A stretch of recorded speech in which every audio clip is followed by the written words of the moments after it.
Hi friends, നമസ്കാരം. This is Abhilash വന്താവൻ. Welcome to NRI trader Malayalam. അപ്പോൾ ഇന്ന് നമ്മുടെ വിഷയം എന്ന് പറയുന്നത് എന്താണ്, screener.in എന്ന വെബ്സൈറ്റ് ഉപയോഗിച്ചിട്ട് എങ്ങനെ നമുക്ക് ബെസ്റ്റ് ഓഫ് ദ ബെസ്റ്റ് കമ്പനീസിനെ ഈ പറയുന്ന NSE BSE ലിസ്റ്റ് ചെയ്തിട്ടുള്ള ഏകദേശം 5500ഓളം കമ്പനികളുണ്ട്, ഇപ്പോൾ കൂടുതലുണ്ടെന്ന് തോന്നുന്നു എനിക്ക്. അപ്പോൾ ഇതിൽ നിന്നൊക്കെ എങ്ങനെ നമുക്ക് ബെസ്റ്റ് ആയിട്ടുള്ള കമ്പനീസിനെ ട്രേഡിങ്ങിന് വേണ്ടി തിരഞ്ഞെടുക്കാം, അതാണ് ഇന്നത്തെ വിഷയം എന്ന് പറയുന്നത്. It's very easy actually. Okay, let's learn it. അതിനു മുമ്പ് ഒരു കാര്യം പറയട്ടെ. പിന്നെ ഞാൻ എപ്പോഴും പറയാറുള്ള കാര്യമാണ്, നിങ്ങൾ ഫ്യൂച്ചേഴ്സിലോ ഓപ്ഷൻസിലോ ട്രേഡ് ചെയ്യാൻ പോകരുത്. ഒരുപാട് പേരുടെ പൈസ പോയിട്ടുള്ള ഒരു സ്ഥലമാണ്. അതുകൊണ്ട് ആ പരിപാടിക്ക് മാത്രം നിൽക്കരുത്. അതല്ലാതെ നമ്മുടെ ഇക്വിറ്റിയിലേക്ക് വരിക, ഇവിടെ ട്രേഡ് ചെയ്യുക, ഇവിടെ ഇൻവെസ്റ്റ് ചെയ്യുക. ഇവിടെ നിന്ന് നമുക്ക് വെൽത്ത് ക്രിയേറ്റ് ചെയ്യാൻ പറ്റും. There is no doubt. Okay, so let's go to the video. അപ്പം നേരെ ഗൂഗിളിൽ വരിക, അവിടെ screener.in എന്ന് ടൈപ്പ് ചെയ്യുക. അപ്പോൾ അവിടെ തന്നെ വരും. Okay, screener.in. റൈറ്റ്, ഇതാണ് വെബ്സൈറ്റ്. ഈ വെബ്സൈറ്റിൽ നിങ്ങളിങ്ങനെ വന്നു കഴിഞ്ഞാൽ എവിടെയെങ്കിലും ലോഗിൻ ചെയ്യാനുള്ള ഓപ്ഷൻ ഉണ്ട്, അല്ലെങ്കിൽ ഒരു അക്കൗണ്ട് ക്രിയേറ്റ് ചെയ്യാനുള്ള ഓപ്ഷൻ ഉണ്ട്. അങ്ങനെ നിങ്ങൾ നിങ്ങളുടെ നോർമൽ ഇമെയിൽ ID, അതേപോലെ തന്നെ OTP വരും. അത് വന്നു കഴിഞ്ഞാൽ ലോഗിൻ ആയി എന്ന് അർത്ഥം. അങ്ങനെ നിങ്ങൾ ലോഗിൻ ചെയ്തിട്ട് നിങ്ങളുടെ സ്ക്രീൻ നിങ്ങളുടെ ലോഗിൻ സ്ക്രീനിലേക്ക് നിങ്ങൾ വരുമ്പോൾ നിങ്ങളുടെ സ്ക്രീൻ ഇങ്ങനെയായിരിക്കും കാണാൻ നിങ്ങൾക്ക്. റൈറ്റ്, ഇവിടെ നിങ്ങൾക്ക് കാണാൻ പറ്റും സ്ക്രീനർ, ഫീഡ്സ്, സ്ക്രീൻസ്, ഇവിടെ ടൂൾസ് ഒക്കെ ഉണ്ട്. ഇതിപ്പോൾ എൻ്റെ പെയ്ഡ് വെർഷനാണ്. നിങ്ങൾക്ക് പെയ്ഡ് വെർഷൻ എടുക്കേണ്ട ആവശ്യമൊന്നുമില്ല. അതിനുള്ള കാര്യങ്ങളൊക്കെ നിങ്ങൾക്ക് ഞാൻ പറഞ്ഞുതരാം. അപ്പോൾ നമ്മൾ ഇങ്ങനെ സ്ക്രീൻ വരുന്നു. ഇവിടെ നമ്മൾ എന്ത് പോവുക, ഇവിടെ നോക്കിക്കഴിഞ്ഞാൽ കുറേ സംഭവങ്ങൾ ഇവിടെ ഉണ്ട്. ഇതിനെക്കുറിച്ചുള്ള ഡീറ്റെയിൽ വീഡിയോ ഞാൻ നിങ്ങൾക്ക് വേണമെങ്കിൽ ഞാൻ ഉണ്ടാക്കാം. എങ്ങനെ ഇതിൻ്റെ ഓരോ കാര്യങ്ങളെയും ഇതിൽ കൊടുത്തിട്ടുള്ള ഓരോ ഓപ്ഷൻസിനെയും എങ്ങനെ എഫക്റ്റീവായിട്ട് നമുക്ക് ഉപയോഗിക്കാം എന്നുള്ളതിനെ കുറിച്ചൊരു വീഡിയോ നിങ്ങൾക്ക് വേണമെന്നുണ്ടെങ്കിൽ നിങ്ങൾ കമൻറ്റ് ചെയ്യുക, ഞാൻ തീർച്ചയായിട്ടും ഉണ്ടാക്കുന്നതായിരിക്കും. ഇപ്പോൾ തൽക്കാലം നമുക്ക് ഈ ബെസ്റ്റ് കമ്പനീസിനെ എങ്ങനെ കണ്ടുപിടിക്കാം എന്നുള്ള കാര്യമാണ് നമ്മൾ ചർച്ച ചെയ്യുന്നത്. അപ്പോൾ അതിൽ സ്ക്രീൻ ഇവിടെ ഉണ്ട്. ഓക്കെ, അപ്പോൾ സ്ക്രീൻസിൽ വരിക, അവിടെ ക്ലിക്ക് ചെയ്യുക. അപ്പോൾ നിങ്ങൾക്ക് ഇവിടെ കാണാം ഒരുപാട് ഇവിടെ ഞാൻ ക്രിയേറ്റ് ചെയ്ത് വെച്ചിട്ടുണ്ട്. അതെല്ലാം ഇതൊക്കെ എൻ്റെ പേഴ്സണൽ ആയിട്ടുള്ള സംഗതികളാണ്. അവിടെ നിങ്ങൾക്ക് തന്നെ ഇവിടെ ക്രിയേറ്റ് ന്യൂ സ്ക്രീൻ എന്നൊരു ഓപ്ഷൻ നിങ്ങൾക്ക് കാണാൻ വേണ്ടി പറ്റുന്നുണ്ടാവും. So you will land up in this kind of interface. ഇവിടെ നിങ്ങൾക്ക് ഒരുപാട് ഈ കമ്പനീസിനെ സോർട്ട് ചെയ്തിട്ട് ഈ 5000-6000 കമ്പനീസിൽ നിന്ന് ഇപ്പോൾ മാർക്കറ്റ് ക്യാപ്പ്, ഓക്കെ, ഇപ്പോൾ ഈ മാർക്കറ്റ് ക്യാപിറ്റലൈസേഷൻ എന്ന് ടൈപ്പ് ചെയ്തിട്ട് എബവ് 1 crore എന്ന് കൊടുത്തു കഴിഞ്ഞാൽ, ഇവിടെ 2 ക്വയറി കൊടുത്തു കഴിഞ്ഞാൽ നിങ്ങൾക്ക് ഇവിടെ കാണാം ഏകദേശം 4900 കമ്പനീസ് ഇവിടെ തന്നെ ഉണ്ട് എബവ് 1 crore. അപ്പോൾ അതിന് താഴെയുള്ള കമ്പനീസ് വേറെ ഉണ്ടാവും. അപ്പോൾ നമുക്ക് അതിനകത്ത് നിന്ന് നല്ല രീതിയിൽ സോർട്ട് ചെയ്തിട്ട് വേണം നമുക്ക് ട്രേഡിങ്ങിന് വേണ്ടി നമുക്ക് കമ്പനീസിനെ അറ്റ്ലീസ്റ്റ് നമുക്ക് തിരഞ്ഞെടുക്കാനെങ്കിലും പറ്റണം. അപ്പോൾ അതിന് വേണ്ട കണ്ടീഷൻസ് നമുക്ക് ഇവിടെ കൊടുക്കാൻ വേണ്ടി പറ്റും. അപ്പോൾ അതിനെ സോർട്ട് ചെയ്തിട്ട് നമുക്ക് ഒരു ലിസ്റ്റ് ഓഫ് കമ്പനീസിന്റെ നെയിം തരുന്ന ഒരു വെബ്സൈറ്റ് ആണ് സ്ക്രീനർ. ഇത് എത്രത്തോളം ഫ്രീ വേർഷൻ ഉണ്ടെന്ന് എനിക്ക് അറിഞ്ഞൂടാ, എന്നാലും ഞാൻ ഇതിനകത്തുള്ള കാര്യങ്ങളൊക്കെ നിങ്ങൾക്ക് പറഞ്ഞുതരാം. അപ്പൊ ഇതിനകത്ത് ആദ്യമായിട്ട് നമുക്ക് കൊടുക്കേണ്ട കണ്ടീഷൻസ് എന്തൊക്കെയാണ്? ഇവിടെ വന്നു കഴിഞ്ഞാൽ ഈ ക്വയറിയിൽ ഇവിടെ ടൈപ്പ് ചെയ്യാൻ തുടങ്ങുക. ഞാൻ ചെയ്യുമ്പോൾ അതേ രീതിയിൽ നിങ്ങളും കൂടെ തന്നെ ചെയ്യാൻ വേണ്ടി ശ്രമിച്ചോളൂ. ആദ്യത്തെ കണ്ടീഷൻ എന്താണ്? ഡെപ്റ്റ് ടു ഇക്വിറ്റി റേഷ്യോ. ഓക്കെ, ആദ്യത്തെ കണ്ടീഷനാണ് ഡെപ്റ്റ് ടു ഇക്വിറ്റി റേഷ്യോ. അപ്പോൾ ഡെപ്റ്റ് ടു ഇക്വിറ്റി എന്ന് പറയുമ്പോൾ കമ്പനിയുടെ അടുത്ത് കടബാധ്യത എത്രത്തോളം ഉണ്ടാവണം എന്ന് നമുക്ക് ആദ്യമേ തീരുമാനിക്കാം. അപ്പോൾ ഞാൻ ഇൻവെസ്റ്റ് ചെയ്യാൻ പോകുന്ന കമ്പനിയിൽ കടബാധ്യത ഏറ്റവും കുറവുണ്ടാവണം എന്നാണ് ഞാൻ പ്രതീക്ഷിക്കുന്നത്. അപ്പോൾ അതിനെ നമുക്ക് എങ്ങനെ ഇവിടെ കൊടുക്കാന്ന് വെച്ചാൽ ഡെപ്റ്റ് ടു ഇക്വിറ്റി റേഷ്യോ എന്ന് സെർച്ച് ചെയ്യുക. എന്നിട്ട് ലെസ് ദാൻ, എന്നിട്ട് ഞാനിവിടെ കൊടുക്കുന്ന വാല്യൂ എന്ന് പറയുന്നത് 0.25 പറയുന്നത് 0.25% കൂടുതൽ ഈ കമ്പനിയിൽ ഡെപ്റ്റ് ഉണ്ടാവാൻ പാടില്ല എന്ന് ഞാൻ പറയുന്നു. അപ്പം 0.25% കൊടുക്കാം, കൊടുക്കാതിരിക്കാം, അത് കുഴപ്പമൊന്നുമില്ല. അത് എങ്ങനെയായാലും അത് എടുത്തോളും. ഓക്കെ, എന്നിട്ട് ആൻഡ് എന്ന് ടൈപ്പ് ചെയ്യുക. അപ്പം നമ്മൾ അടുത്ത ഒരു കണ്ടീഷൻ കൂടെ നമ്മൾ കൊടുക്കാൻ വേണ്ടി പോവുകയാണ്. എന്താണ് അടുത്ത കണ്ടീഷൻ എന്ന് പറയുന്നത്? നെറ്റ് പ്രോഫിറ്റ്, കമ്പനി പ്രോഫിറ്റ് ഉണ്ടാക്കുന്ന കമ്പനി ആയിരിക്കണം. അതെൻ്റെ അടുത്ത കണ്ടീഷനാണ്. ഞാൻ ഇൻവെസ്റ്റ് ചെയ്യാൻ പോകുന്ന കമ്പനി അറ്റ്ലീസ്റ്റ് പ്രോഫിറ്റ് മേക്കിംഗ് കമ്പനിയെങ്കിലും ആയിരിക്കണ്ടേ. അപ്പോൾ നെറ്റ് പ്രോഫിറ്റ് എന്ന് പറയുന്ന സംഗതി ഉണ്ടാക്കുന്ന കമ്പനി ആയിരിക്കണം. ഓക്കെ, അപ്പം നെറ്റ് പ്രോഫിറ്റ് എന്ന് സെർച്ച് ചെയ്തു. കമ്പനി എത്ര പ്രോഫിറ്റ് ഉണ്ടാക്കണം എന്നാണ് ഞാൻ പ്രതീക്ഷിക്കുന്നത്? ഞാൻ പറയുന്നു ഒരു എബൌട്ട് 200 crore എങ്കിലും ഒരു ഫൈനാൻഷ്യൽ ഇയറിൽ ഉണ്ടാക്കുന്ന കമ്പനി ആണെങ്കിൽ മതി, അല്ലെങ്കിൽ എനിക്ക് വേണ്ട. അപ്പൊ 200 കോടി രൂപയെങ്കിലും നെറ്റ് പ്രോഫിറ്റിൽ ക്യാഷിൽ ഉണ്ടാക്കുന്ന കമ്പനി ആണെങ്കിൽ ഞാൻ ഇൻവെസ്റ്റ് ചെയ്യാൻ താല്പര്യപ്പെടുന്നുള്ളൂ. അതാണ് നമ്മൾ പറയുന്നത്. അടുത്തൊരു കണ്ടീഷൻ എന്താണ് ഞാൻ കൊടുക്കുന്നത്? Public holding. Okay, public holding എന്ന് പറഞ്ഞാൽ എന്താണ്? നമ്മളെ പോലത്തെ റീറ്റെയിലേഴ്സിന്റെ ഹോൾഡിങ്സ് കൂടുതൽ ഉണ്ടാകാൻ പാടില്ല. ഓക്കെ, അതൊരു കണ്ടീഷൻ ഞാൻ അവിടെ കൊടുക്കുകയാണ്.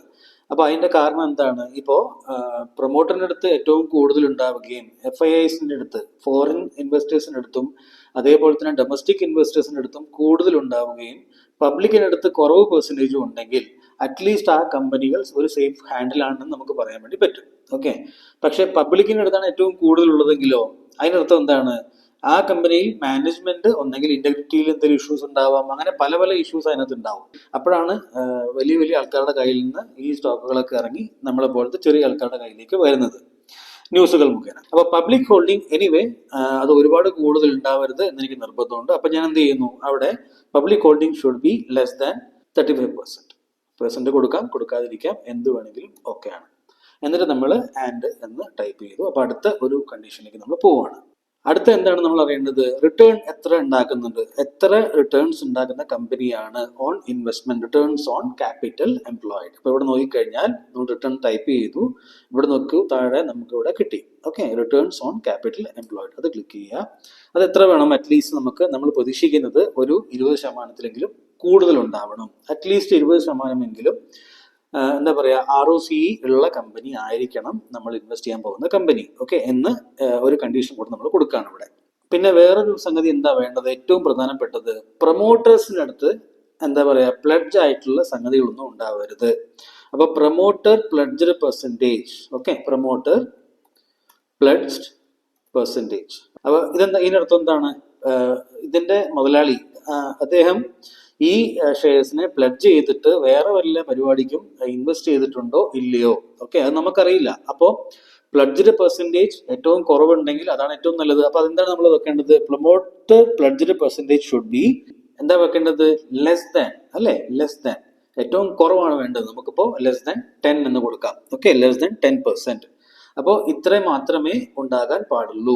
അപ്പൊ ഇത്രയും കണ്ടീഷൻ നമ്മൾ വെച്ചുകൂടെ. ഇനി ഇതിനകത്ത് ഇനി നമുക്ക് ഫിൽട്ടർ ചെയ്യാം, പക്ഷെ ഇത് തന്നെ മതി, ധാരാളമാണ്. അപ്പോൾ നമ്മൾ പറഞ്ഞു ഡെപ്റ്റ് ടു ഇക്വിറ്റി ഇത്രയും കടം കുറവായിരിക്കണം, നെറ്റ് പ്രോഫിറ്റ് ഒരു 200 കോടി രൂപയ്ക്ക് കൂടുതലെങ്കിലും ഉണ്ടാക്കുന്ന കമ്പനി ആയിരിക്കണം, പബ്ലിക് ഹോൾഡിംഗ് കുറവായിരിക്കണം, അല്ലെ, ROCE എന്ന് പറയുന്നത് 20%, അതേപോലെ തന്നെ pledged percentage 10%, public holding less than 35%. Okay, അതിനേക്കാളും കൂടരുത്, ലെസ് ദാൻ 35%. അപ്പൊ നമ്മൾ എന്ത് ചെയ്തു? ഇത്രയും കണ്ടീഷൻ നമ്മൾ കൊടുത്തു. ഇനി ഇവിടെ നിങ്ങൾ ആൻഡ് എന്ന് ടൈപ്പ് ചെയ്യേണ്ട കാര്യമൊന്നുമില്ല, അത് എല്ലാം ഓട്ടോമാറ്റിക് എടുത്തോളും. നിങ്ങൾ ഇവിടെ റൺ ദ ക്വയറി എന്ന് കൊടുക്കുക. അപ്പൊ എന്താണ് റിസൾട്ട് കിട്ടിയത് നോക്കിക്കോളൂ. 174 കമ്പനികൾ, ഏകദേശം 5500 കമ്പനികളിൽ നിന്ന് ഇത്രയും 174 കമ്പനീസ് നമുക്ക് ഫിൽട്ടർ ചെയ്ത് കിട്ടി.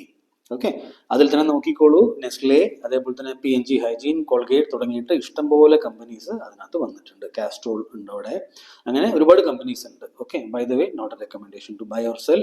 ദിസ് ഇസ് ജസ്റ്റ് എന്താ പറയുക, നിങ്ങൾക്ക് ഇൻഫർമേഷൻ മാത്രമാണ്. ഇങ്ങനെയും നമുക്ക് സ്ക്രീനിൽ ഉപയോഗിക്കാം. ഓക്കെ, ഗണേഷ് ഹൗസിംഗ് അങ്ങനെ തുടങ്ങിയ ഒരുപാട് കമ്പനീസ് അവിടെ വന്നു. ഇവിടെ താഴെ നിങ്ങൾ ഇതാ 1, 2 തുടങ്ങിയിട്ട് ഇവിടെ ഇങ്ങനെ ക്ലിക്ക് ചെയ്ത് പോയി കഴിഞ്ഞാൽ, നെക്സ്റ്റ് എന്ന് കൊടുത്ത് പോയി കഴിഞ്ഞാൽ അടുത്തടുത്ത പേജിലേക്ക് അത് പോയിക്കൊണ്ടിരിക്കും. ഇതിൽ നിങ്ങൾക്ക് എന്താ പറയുക, ഇതിനെ എക്സ്പോർട്ട് ചെയ്ത് കൊണ്ടുപോകണമെങ്കിൽ ഇങ്ങനെ നിങ്ങൾ എക്സ്പോർട്ട് ഇവിടെ ഒരു സംഭവമുണ്ട്.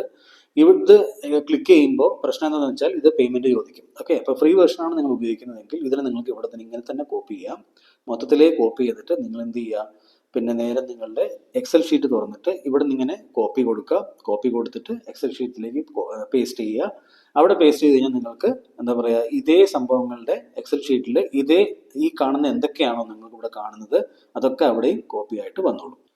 അപ്പോൾ നമ്മൾ സ്റ്റോക്ക് മാർക്കറ്റിൽ ലിസ്റ്റ് ചെയ്തിട്ടുള്ള 6000-ഓളം കമ്പനികളിൽ നിന്ന് ഇന്ന് നമ്മൾ ഇത്രയും ഈസി ആയിട്ട് 174 കമ്പനികളെ എങ്ങനെ കണ്ടുപിടിക്കാം എന്നുള്ള കാര്യം കൃത്യമായിട്ട് നമ്മൾ പഠിച്ചു എന്ന് ഞാൻ വിശ്വസിക്കുന്നു. അപ്പോൾ ഇതിൽ നിങ്ങൾക്ക് തീർച്ചയായിട്ടും പ്ലേ ഔട്ട് ചെയ്യാം. ഓക്കെ, ഇതിനകത്ത് പിന്നെ സെക്ടേഴ്സ് നോക്കുക, ഏതൊക്കെ സെക്ടേഴ്സാണ് ഇപ്പോൾ ബൂമിങ്ങിലുള്ളത്. അതിനകത്ത് വരുന്ന കമ്പനികളുണ്ടെങ്കിൽ ഓൾറെഡി നിങ്ങൾക്ക് എന്താണ് കടമില്ലാത്ത, പിന്നെ അതേപോലെ തന്നെ നല്ല പ്രൊമോട്ടേഴ്സ് ഉള്ള, കൂടുതൽ കടമില്ലാത്ത, പ്ലഡ്ജ്ഡ് പെർസെൻറ്റേജ് ഒക്കെ കുറവുള്ള, പിന്നെ അതേപോലെ തന്നെ പിന്നെ മാർക്കറ്റ് ക്യാപ് നെറ്റ് പ്രോഫിറ്റ് ഒരു 200 കോടി രൂപയ്ക്ക് മുകളിൽ ഉണ്ടാക്കുന്ന കമ്പനികളാണ് ഈ 174 കമ്പനികളും. ഓക്കെ, അപ്പം ആ രീതിയിൽ നോക്കുമ്പോൾ കമ്പനീസ് ഒക്കെ നല്ലതാണെന്ന് നമുക്ക് മനസ്സിലായി തീർച്ചയായിട്ടും, അല്ലേ? അപ്പം ഇനി നമുക്ക് നോക്കേണ്ട എന്താണ്, ഇനി ഇതിനകത്ത് സെക്ടേഴ്സ് നോക്കുക, ഏതൊക്കെ സെക്ടേഴ്സ് ആണ് ഇപ്പോൾ ബൂമിങ്ങിലുള്ളത്. ഇപ്പം ഹോസ്പിറ്റൽ സെക്ടേഴ്സ് ഉണ്ടെങ്കിൽ ആ കമ്പനീസിനെ ചൂസ് ചെയ്യുക, അതിനകത്ത് നമ്പർ 1 കമ്പനീനെ ചൂസ് ചെയ്യുക. പിന്നെ അതേപോലെ തന്നെ ഇപ്പം നോക്കിക്കഴിഞ്ഞാൽ FMCG സെക്ടേഴ്സ് നോക്കിക്കഴിഞ്ഞാൽ അതും നല്ല ഇതാണ് ഇപ്പോൾ പിക്ക് ചെയ്യാൻ വേണ്ടിയിട്ട് നോക്കിക്കഴിഞ്ഞാൽ. ഓക്കെ, അപ്പം ആ രീതിയിൽ നിങ്ങൾ ഒന്ന് ആലോചിച്ച് നോക്കുക. ഇങ്ങനെയൊക്കെ എനിക്കിപ്പോൾ പറയാൻ പറ്റുള്ളൂ. ഇതിനേക്കാളും കൂടുതൽ ഇതിനകത്ത് എങ്ങനെ ട്രേഡ് ചെയ്യാം, അതിന്റെ സ്ട്രാറ്റജീസ് എങ്ങനെയാണ്, ഇതൊക്കെ പറയണമെങ്കിൽ ചാർട്ടിലേക്ക് പോകേണ്ടി വരും. ചാർട്ടിൽ പോയി കഴിഞ്ഞാൽ അവിടെ നമുക്ക് കമ്പനീസിന്റെ പേരോ ഒന്നും പറയാൻ വേണ്ടി പറ്റുന്ന ഒരു അവസരമല്ല ഇപ്പോൾ ഉള്ളത്. ഓക്കെ, അപ്പൊ അതൊക്കെ നിങ്ങൾക്ക് അറിയാമെന്ന് ഞാൻ വിശ്വസിക്കുന്നു. അപ്പോൾ തീർച്ചയായിട്ടും നിങ്ങളുടെ കയ്യിൽ നല്ലൊരു ടൂൾ ഉണ്ട്.